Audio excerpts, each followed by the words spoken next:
Let me ask you something before we start. If someone could hear your heartbeat, if they could read every small signal your body gives off like an open book, how exactly do you hide anything from them? That's what this story is about. An empress who was raised to catch lies before they're even spoken, and a human soldier whose own heart keeps telling on him, saying something he isn't ready to admit out loud.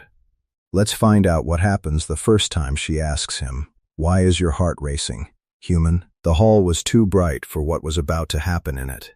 Captain Nolan Reyes stood 3 steps behind the Empress's chair, hands folded, spine straight, the way he'd been trained to stand for the last 6 years of his life. Marble floors reflected the chandeliers above like still water.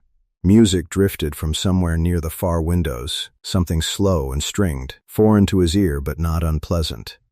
Around him, 200 nobles from a dozen star systems drank pale wine from glasses shaped like teardrops and pretended not to watch the Empress of the Solari Dominion the way a room full of wolves pretends not to watch a wounded deer.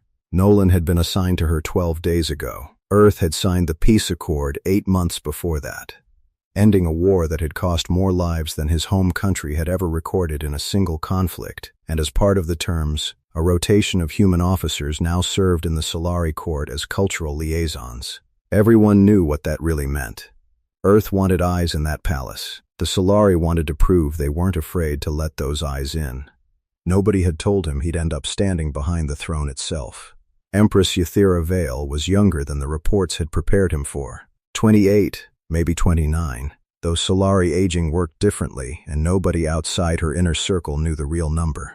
She had pale gold skin that seemed to hold light rather than reflect it, dark eyes rimmed faintly silver, and an expression that never moved unless she wanted it to. Her people didn't lie, not because they were incapable of deceit, but because their bodies betrayed them instantly. Heart rate, pupil response, the faint electric hum beneath Solari skin that any trained courtier could read like a lie detector wired straight into the room. It was why Solari politics were so brutal and so strangely honest at the same time. You couldn't bluff. You could only be very, very good at not feeling things. She hadn't looked at Nolan once all evening. He'd told himself that didn't bother him. The first sign something was wrong was the silence. It came in fast, unnatural. A ripple moving backward through the crowd from the entrance near the eastern colonnade. Conversations dying mid-sentence. Nolan's eyes found the source before his mind caught up to why it mattered. A servant walking too quickly, hand pressed to his side, a dark stain spreading across pale uniform fabric that had nothing to do with spilled wine. "Down," Nolan said, already moving. "Get her down." The first shot came from the balcony above the musicians, a thin blue lance of energy that didn't so much fire as arrive, cutting through the space where the Empress's head had been a half-second before Nolan's shoulder slammed into hers and took them both to the marble floor. The chair she'd been sitting in exploded into gilded splinters. Someone screamed. Then everyone did. He didn't remember deciding to cover her with his own body. It simply happened, the way flinching happens. The way a hand closes around fire before the brain finishes registering heat. Glass rained down from a shattered window. Solari guards were shouting orders in 3 overlapping dialects. Somewhere close, weapons fire cracked against stone. "Move," he said against her ear, voice low and rough. "Empress, we have to move now." She didn't answer. For one terrible second he thought she'd been hit. But then she was moving under him, faster than he was, dragging them both behind an overturned banquet table with a strength that didn't match her frame. Her eyes were wide, dark, fixed on him with an intensity that had nothing to do with fear. "You put yourself between me and the shot," she said. "Not a question. That's the job. That is not what your pulse says." Another blast tore through the table's edge, close enough that splinters bit into his cheek. He grabbed her wrist, an act that would have gotten him executed in half the Solari courts a century ago, and hauled her toward the service corridor behind the dais, ducking low, counting the gunfire. 3 shooters, maybe 4. Positions unclear. Her guards were falling back to form a perimeter, but the corridor was the only real cover, and cover was the only thing keeping either of them breathing. They made it through the door as a second explosion took out the chandelier behind them, and the sound of it, the sheer physical violence of 2 tons of crystal hitting marble, seemed to reach into Nolan's chest and grab his heart with a fist. The corridor beyond was dim, narrow, lined with old stone the electric lights hadn't quite reached. He pressed her against the wall out of instinct, out of the simple animal need to put his body between her and any angle the shooters might still have, and for 3 full seconds neither of them moved. Her breathing was even. Controlled, the way trained people breathe when their bodies want to panic and their minds refuse to let them. His wasn't. His pulse was hammering against his ribs so hard he could feel it in his throat, and she could feel it too. Her palm had come to rest, without either of them quite deciding it, flat against his chest. "Empress Ythera," she said. "Not tonight. Tonight I would like to be a person who almost died, not a title." He almost laughed. It came out instead as something closer to a breath, shaky and human and entirely against protocol. Down the corridor, boots, Solari guard colors, gold trim, weapons drawn but pointed at the floor, the all-clear signal, or close enough to it. Nolan felt himself exhale. Ythera didn't move her hand. "Your heart," she said quietly, and there was something in her voice he hadn't heard from her before, an actual note of confusion, rare as rainfall in a desert. "It has not slowed. Someone just tried to kill you. Give it a minute." The shooting has stopped for 40 seconds. Her eyes searched his face with the particular intensity of someone reading a language they were fluent in and encountering. For the first time, a word that made no sense. "My physicians could tell you exactly how long it takes a trained soldier's pulse to return to baseline after combat exposure. You are well past that mark, Captain, and it is not fear driving it. You don't know that. I know exactly that. It is the one thing my body has never once failed to tell me." Her hand pressed slightly harder, as though she could will an answer out of his ribcage through touch alone. "So tell me, why is your heart racing, human?" He didn't answer. Couldn't. Really, not with guards approaching. Not with the taste of stone dust and adrenaline still thick in his throat. Not with the truth of it sitting somewhere he hadn't let himself look directly at until this exact moment.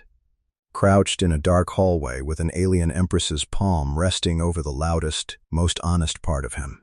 The guards reached them a heartbeat later, and whatever answer might have existed dissolved into the noise of protocol, of medics and reports, and a palace scrambling to understand how 3 assassins had gotten within 40 feet of their sovereign. Ythera's expression smoothed back into the mask Nolan had grown used to over 12 days. Distant, composed, unreadable to anyone who hadn't just felt what he'd felt.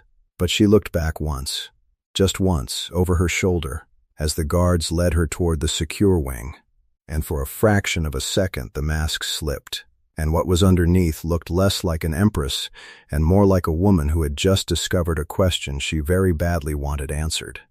The investigation lasted 3 days. Nolan spent most of them in the small windowless office he'd been given near the human liaison quarters, filing reports that felt increasingly beside the point. 3 shooters, all dead before capture, all carrying weapons manufactured off-world, none of it Solari make. A 4th conspirator escaped through the eastern gardens. The palace's internal security chief, a broad-shouldered man named Dovik Aaron, had personally interrogated every servant who'd been on shift that night and come away with nothing but a name whispered twice under duress: the Ashran Concord. A coalition of noble houses who'd never forgiven Ythera's father for signing the treaty that ended the war with Earth in the first place. "They think peace is weakness," Dovik told him on the second night, over cups of something bitter and steaming that the Solari drank instead of coffee. "They watched the Empress nearly die protecting a truce with the very species half this court still calls savages. To them, that makes you a symbol, Captain, and symbols get shot at. Lucky me. Luckier than you know. If you hadn't moved when you did," Dovik didn't finish the sentence. He didn't need to. What nobody said out loud, though everyone in the palace seemed to be thinking it, was the question underneath the question. Why had the Empress's personal guard, all 12 of them Solari-born and Solari-trained, been slower to react than the human liaison who'd been in her service less than 2 weeks? Nolan had wondered about it himself, lying awake in the dark, replaying those 4 seconds over and over. He hadn't thought. He'd just moved. Maybe that was the answer she'd been asking for and hadn't gotten. She summoned him on the evening of the 3rd day, alone, to a private terrace overlooking gardens lit gold by the setting light of the system's twin suns. No guards this time, no advisors, just the 2 of them and a pot of tea neither of them touched. "You've been avoiding me," she said without preamble. "I've been debriefing security personnel for 70 hours straight. That is not the same thing, and you know it. She turned from the railing to face him, and there was none of the throne room's stillness in her now. Just a woman studying him the way she might study a puzzle she suspected she already knew the shape of and was afraid to prove herself right. I have spent 3 days being told by every advisor in this palace that the attempt on my life was political. Ashran extremists, opposed to the treaty, opposed to your species having any voice in Solari affairs. I believe them. It fits every fact we have found. But I keep returning to a hallway, she said, and a heartbeat that would not slow, and I find that I do not actually want the political explanation to be the only interesting thing that happened that night. Nolan felt something in his chest tighten, not fear this time, something closer to standing at the edge of a very high place and feeling the wind pull at his coat. Ythera, say it again, she said softly. My name, not the title. I would like to hear it when you are not afraid I am about to die. Ythera. His voice came out rougher than he meant it to. I don't know what you want me to tell you. I want you to tell me the truth. My people cannot lie to each other, Captain Reyes. It is the one mercy and the one curse of what we are. But I have spent 28 years reading truths off of Solari bodies, and I confess I do not know how to read yours. So I am asking instead of assuming, because that is the only fair thing left to do.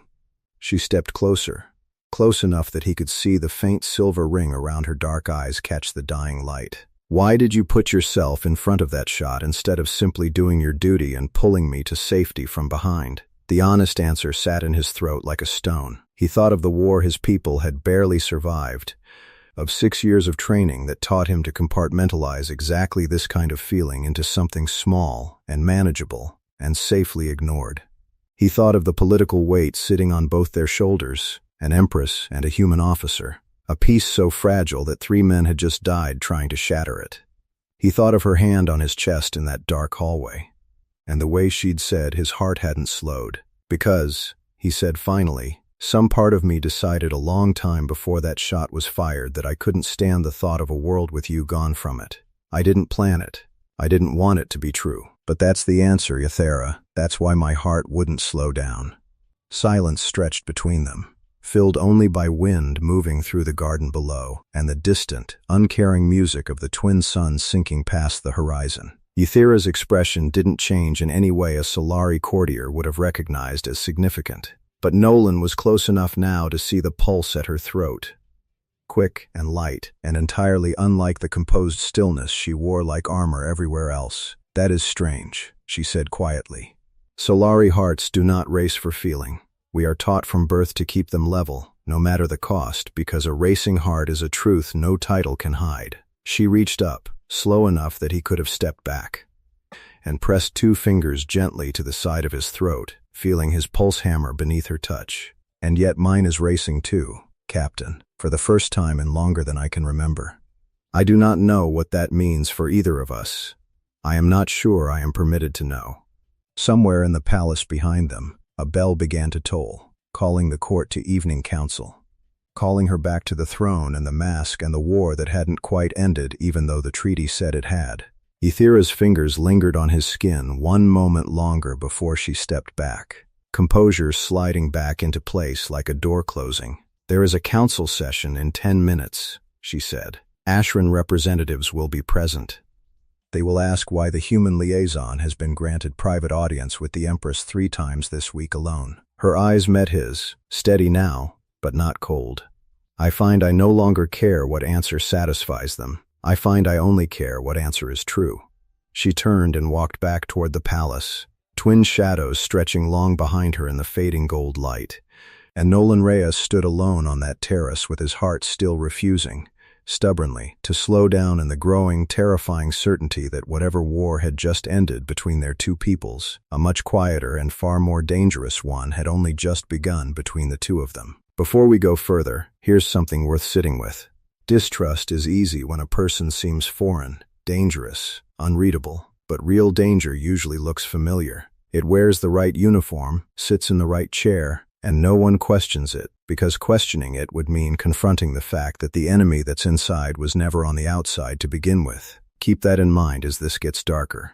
The council chamber was colder than the terrace had been. all polished obsidian and severe geometry, built centuries ago by architects who apparently believed comfort was a weakness the Solari Empire couldn't afford to display in front of visiting dignitaries. Nolan stood along the wall in his assigned place among the other liaison officers, close enough to watch, too far to matter.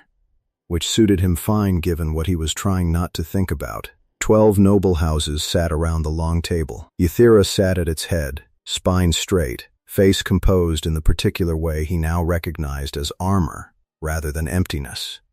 Lord Kessendray, head of the Ashran Concord's public wing, rose first. Silver hair swept back from a face that had perfected the art of looking concerned while saying something poisonous. "Your Majesty," Dray began, "the Concord grieves alongside the throne for the losses suffered 3 nights past. We ask only that the investigation proceed without foreign influence clouding its conclusions." "Foreign influence," Ythera repeated, voice flat. "The human liaison was granted private audience with you twice this week. Court record shows no comparable precedent for any liaison officer, human or otherwise, in the last 4 reigns." Dray's eyes flicked toward Nolan for exactly 1 second, long enough to make the point without technically breaking protocol. "We raise this not as accusation, Your Majesty, only as concern. A palace under threat should not also be a palace of unusual arrangements." Nolan felt the weight of every eye in the room shift toward him for a half-second before snapping back to the Empress, the way a crowd watches a fire and then remembers to check on the person standing closest to it. "Captain Reyes placed his own body between mine and an assassin's weapon," Ythera said. "I fail to see how gratitude constitutes an unusual arrangement, Lord Dray. Unless you would prefer I had let the shot land." A ripple of quiet laughter moved through the sympathetic half of the table. Dray's jaw tightened, and for a fraction of a second something moved behind his eyes that had nothing to do with amusement. "Of course not, Your Majesty. We only ask that security protocols reflect established precedent going forward. For your safety." "Noted," she said, in a tone that made clear exactly how much weight the note carried, and moved the council to the next matter on the agenda. Nolan caught Dovik's eye from across the chamber. The security chief gave the smallest shake of his head, barely perceptible.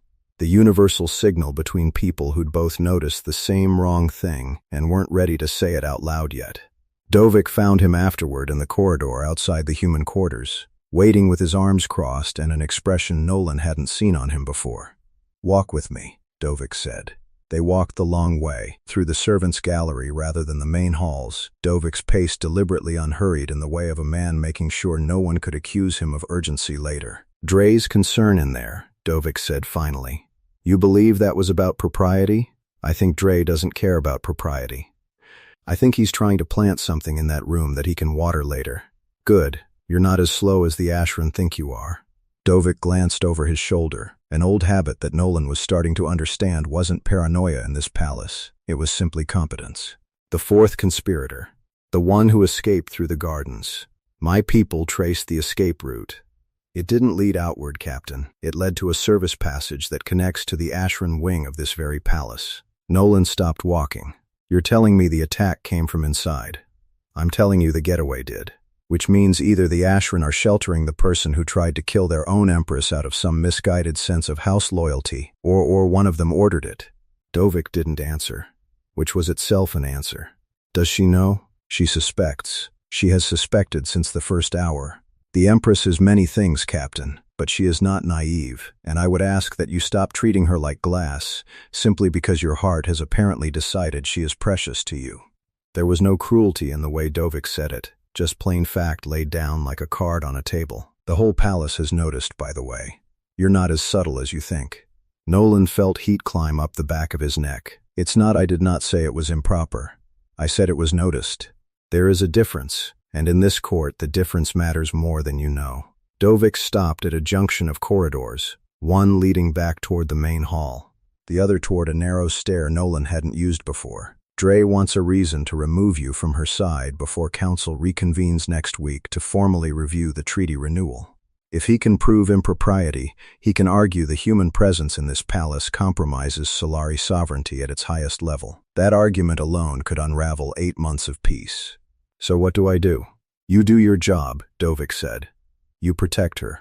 And you pray that whatever is between the two of you is worth what it will cost if the Concord finds a way to use it against her. He left Nolan standing at the junction alone, the weight of the last 3 days pressing down harder than any of the gunfire had.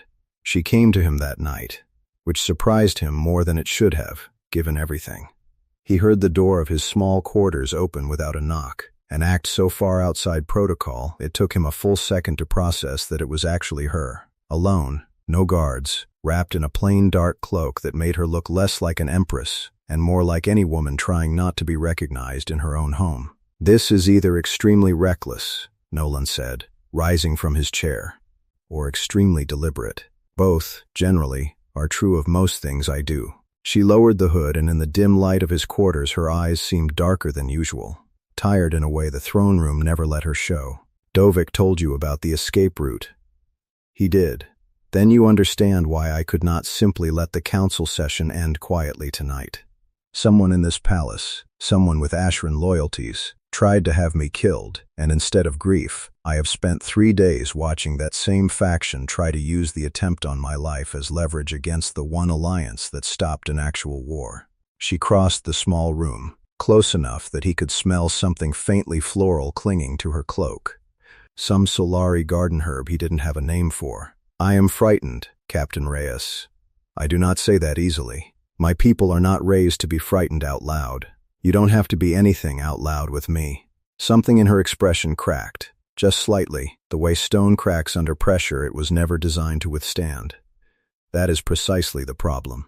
With everyone else in this palace, I have spent my entire life performing composure, because composure is the only currency that keeps an empress alive. With you, I find I do not want to perform anything. I find I simply want to stand in a room and be afraid, and let someone else carry some part of that weight for a moment." She looked up at him, and her voice dropped lower, rougher than the polished tone she used at council. "I do not know how to want that from someone. It has never happened to me before."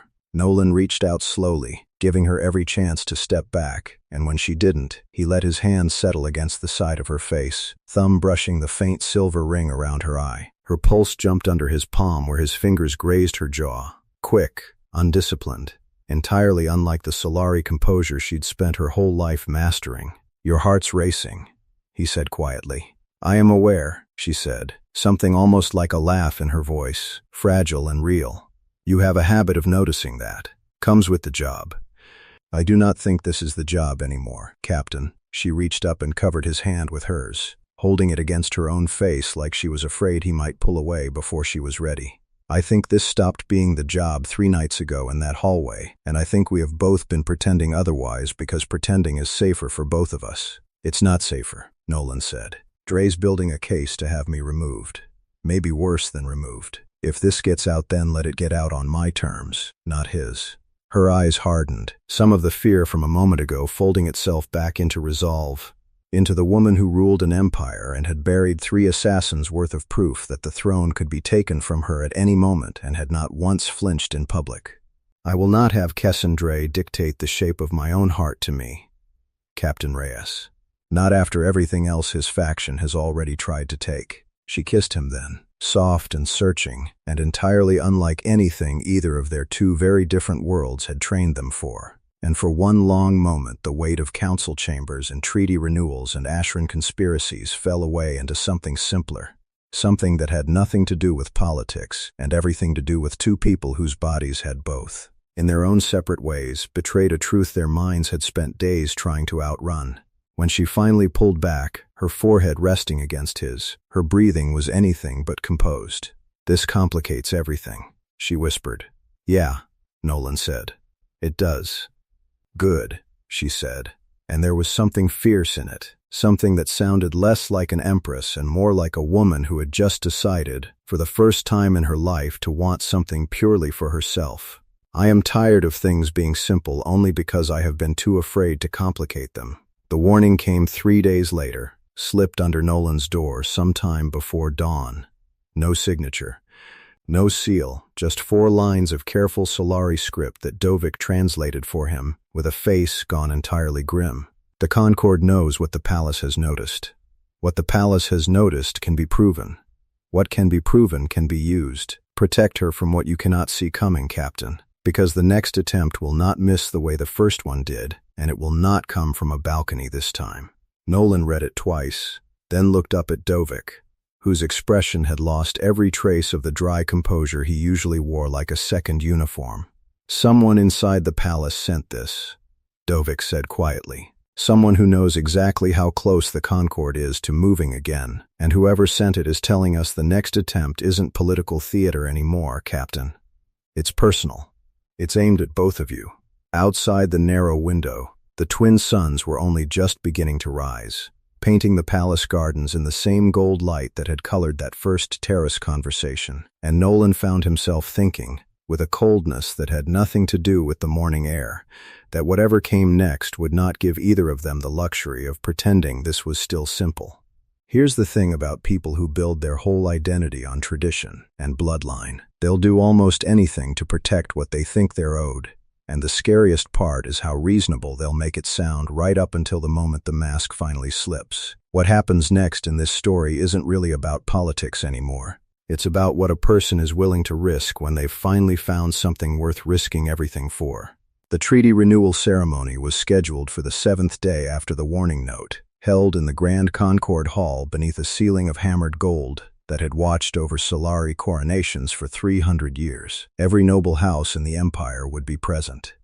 Every camera feed from Earth's diplomatic corps would be watching. It was, by design, the single most public moment either Ythera or Nolan would occupy all year, which made it either the safest possible venue for an attack or the most dangerous, depending on how badly someone wanted it to look like an accident. Dovik had tripled the guard rotation. He'd swept the hall twice, checked every service entrance, vetted every servant down to the kitchen staff pouring wine.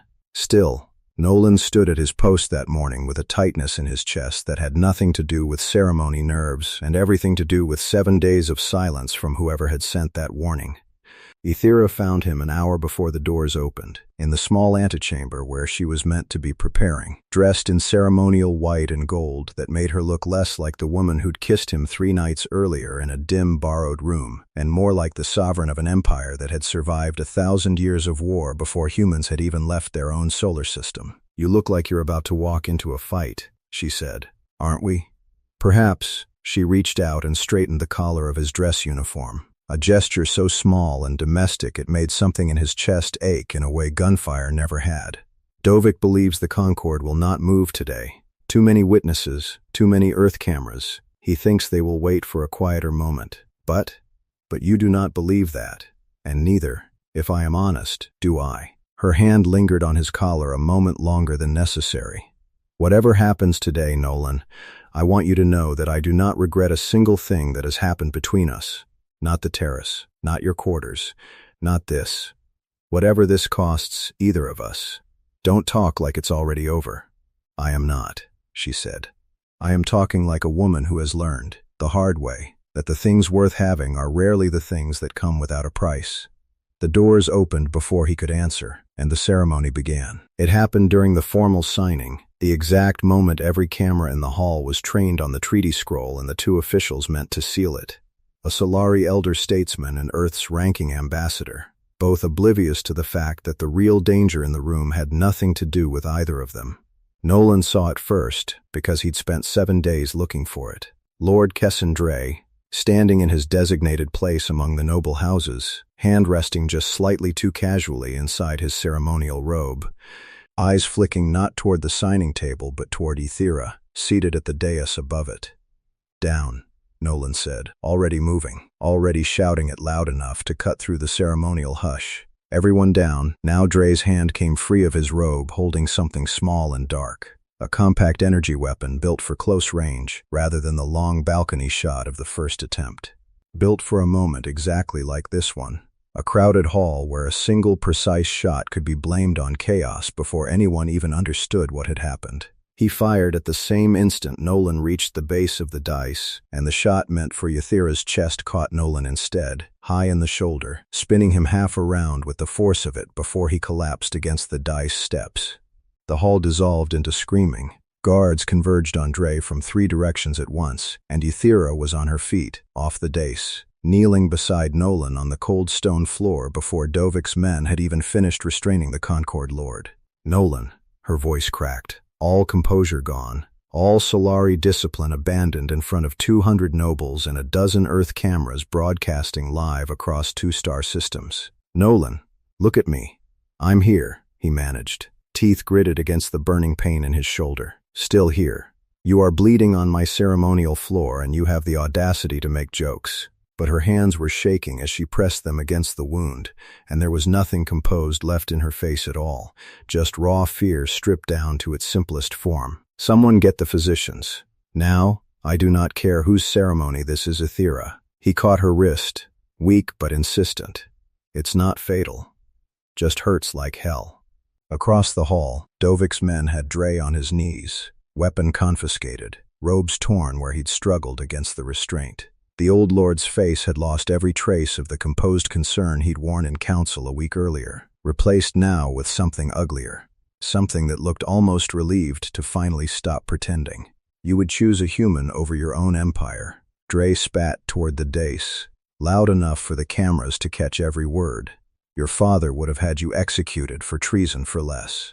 The throne does not belong to a woman who has forgotten what it means to be Solari the throne," Ythera said, rising slowly to her feet, her voice carrying across the stunned hall with a coldness that made even the guards go still. "Belongs to whoever this empire trusts to protect it, Lord Dre. And I have just watched a human officer take a killing shot meant for me, without a single second of hesitation, while you, a man born of Solari blood, just tried to murder your own sovereign in front of the entire galaxy to prove some tired point about purity." She stepped down from the dais, standing over him. Every inch the Empress Ythera Concord had spent a week trying to convince the court she no longer was. "You wanted to know whether I had forgotten what it means to be Solari. I have not. I have simply learned that our oldest law, the one older than any noble house, older than any bloodline claim, is that this throne exists to serve its people. All of them, including the ones you have decided do not count." She turned to Dovik. "Take him. Full investigation. Full transparency, every camera in this hall still broadcasting.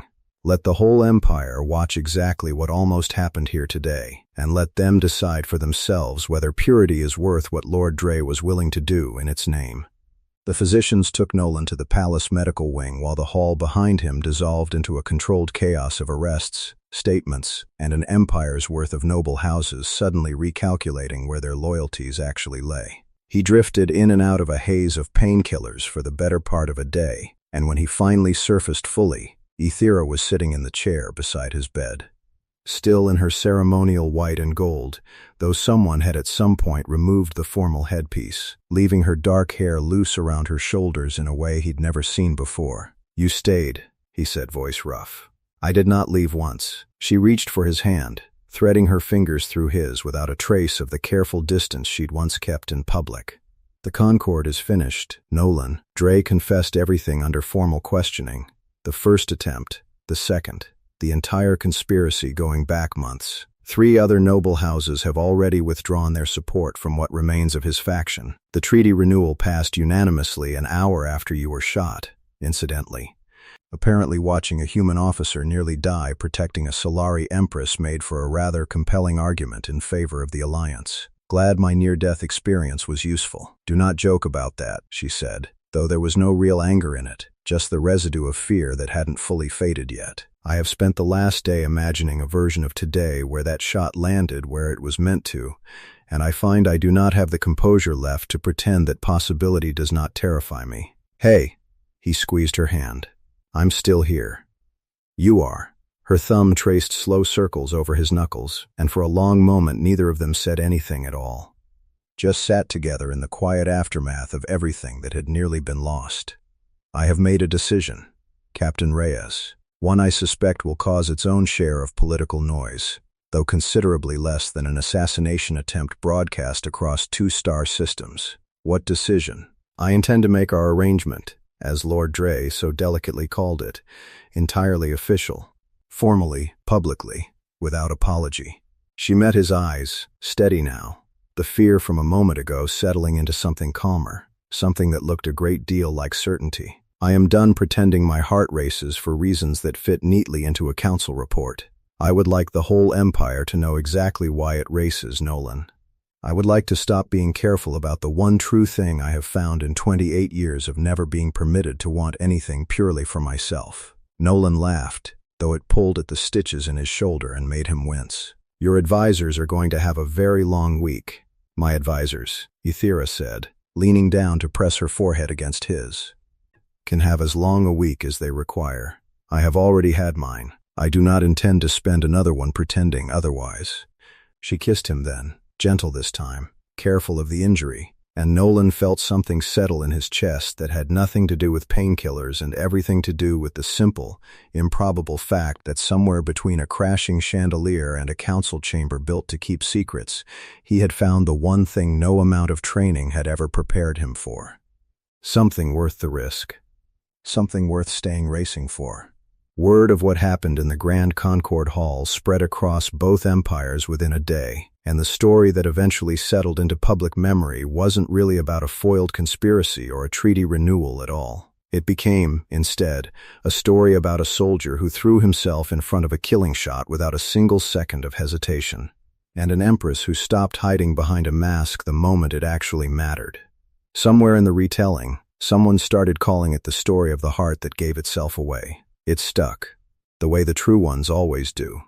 Ythera Vale never did stop asking him that question.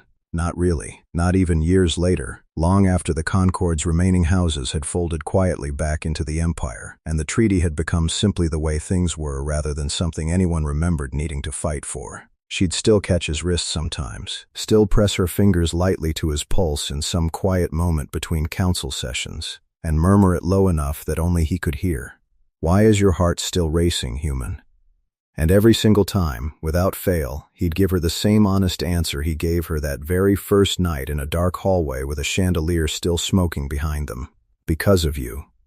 It's always been because of you." If a story like this one is the kind of thing that gets you invested, stick around, because there are a lot more worlds like this one waiting to be told. If you want to hear them the way they're meant to be heard, with the pacing, the tension, and the voice actually built for it, that's exactly what HFY Soundscape is here for. So if this one kept you until the very last line, do us a favor. Hit like, share it with someone who'd get just as hooked as you did, and subscribe so you don't miss the next one. We'll see you in the next story.